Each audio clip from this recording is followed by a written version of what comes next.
Nama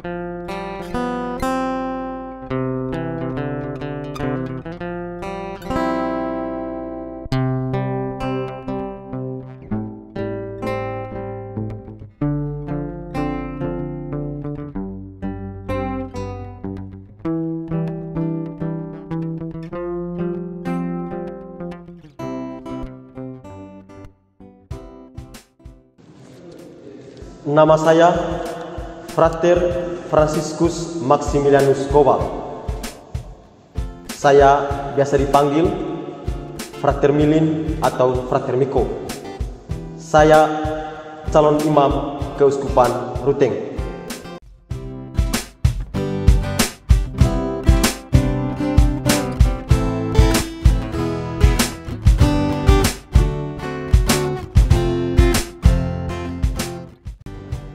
Moto saya diambil dari surat pertama Rasul Paulus kepada jemaat di Korintus, bab 9 ayat 19.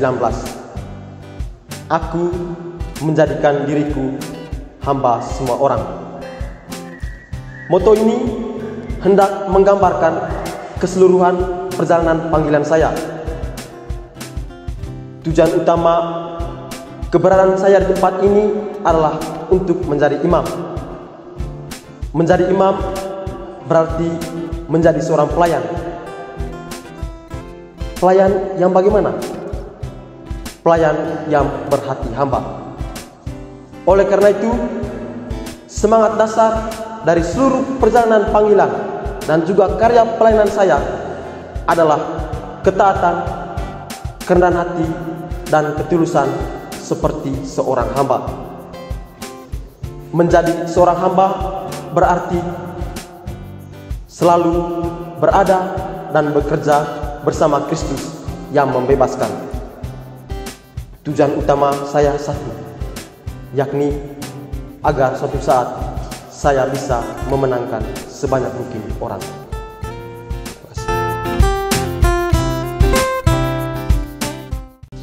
Saya Frater Marcelinus Alfianus Mundahlur, disapa Frater Pian.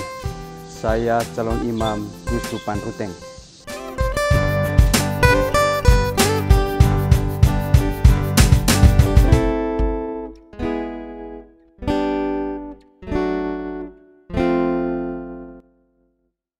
Sebentar lagi saya dengan beberapa teman akan ditabiskan menjadi diakon, dan moto tabisan yang saya pilih saya ambil dari surat kedua Rasul Paulus kepada Timotius, bab 4 ayat 2. Siap sedialah, baik atau tidak baik waktunya. Moto ini saya pilih berdasarkan seluruh proses perjalanan panggilan saya sejak masa kecil hingga saat ini. Suka dan duka yang saya lewati, itu semua karena saya siap sedia. Karena itu, jadi imam kelak, moto ini yang menguatkan dan mendorong saya untuk selalu siap sedia kapanpun, dimanapun, dan dalam situasi apapun. Terima kasih. Saya Frater Vincentius Aldion, biasa dipanggil Frater Enci. Saya berasal dari Mano, Paroki Santo Paulus Mano, dan menjadi calon imam Keuskupan Ruteng.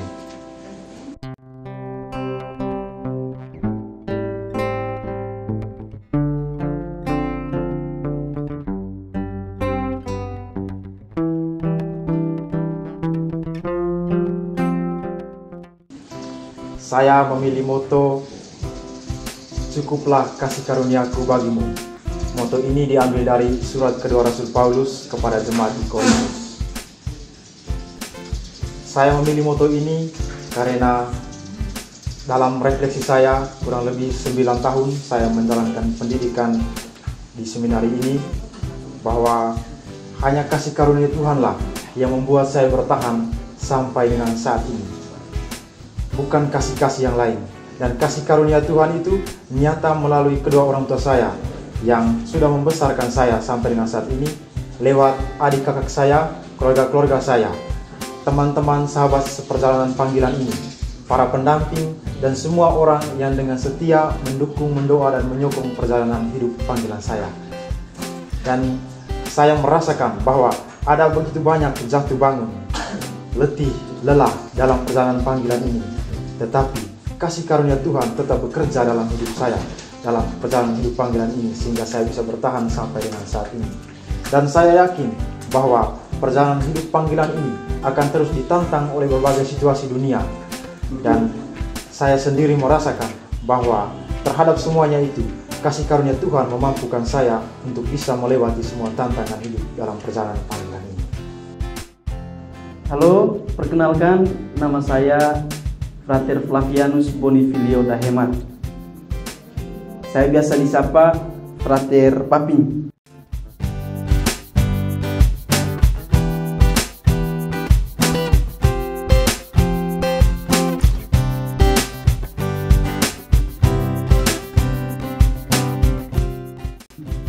Baik para saudara yang terkasih, apapun yang harus, telah, tengah, dan akan saya alami pun saya kerjakan dalam hidup ini, itu tak pernah terlepas dari kerinduan terdalam dari saya, yakni melihat Dia, Tuhan, sang asal dan tujuan dari segala sesuatu.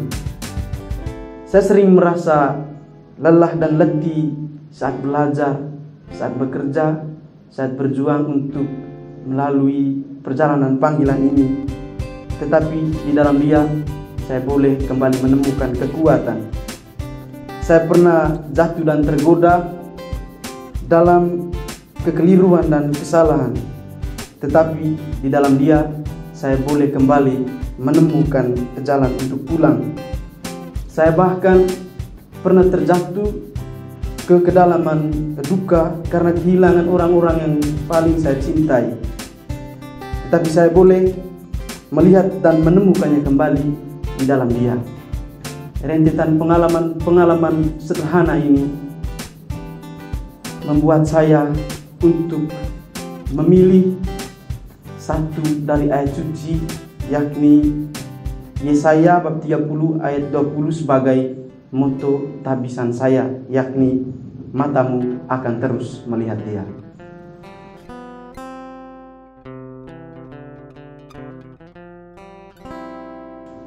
Perkenalkan, nama saya Alquinius Kurniawan Dadus. Saya sering disapa Iwan. Saya calon imam Kuskupan Ruteng.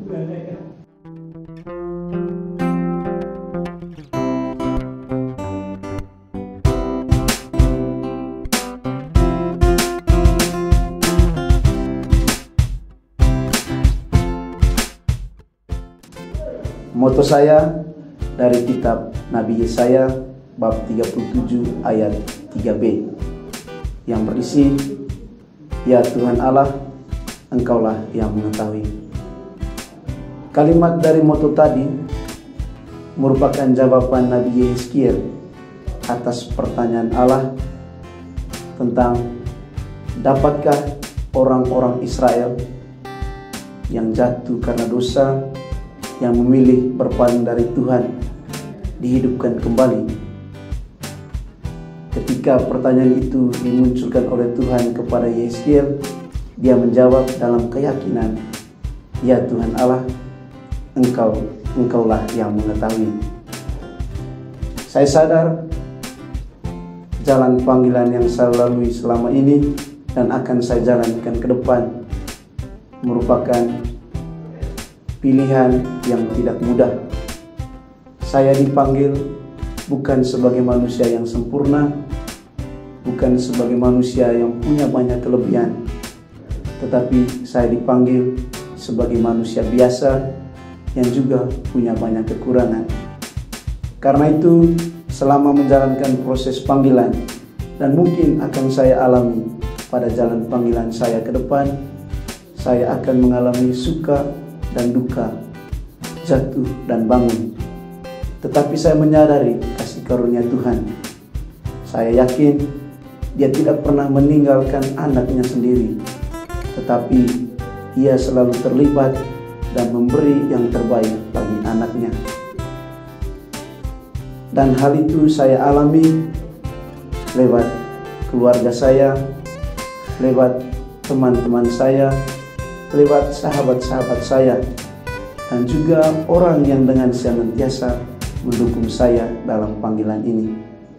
Saya sangat bersyukur dengan semua pengalaman itu dan Tuhan sungguh mencintai saya. Selanjutnya, saya menyadari bahwa saya menjalankan panggilan ini tidak pernah tanpa terlibat tangan dari Tuhan. Karena itu, saya membiarkan Tuhan sendiri yang menjalankannya. Entah dalam situasi sulit maupun dalam situasi yang mudah saya lalui. Kami, calon diakon dari Keuskupan Ruteng, menyampaikan ucapan banyak terima kasih kepada semua pihak yang telah mendukung, menyokong dan mendoakan perjalanan hidup panggilan kami sampai dengan detik ini. Kami senantiasa meminta doa dan dukungan dari semua pihak, khususnya untuk proses persiapan tabisan diakon yang akan terjadi pada tanggal 12 Juni mendatang. Terima kasih, Tabis.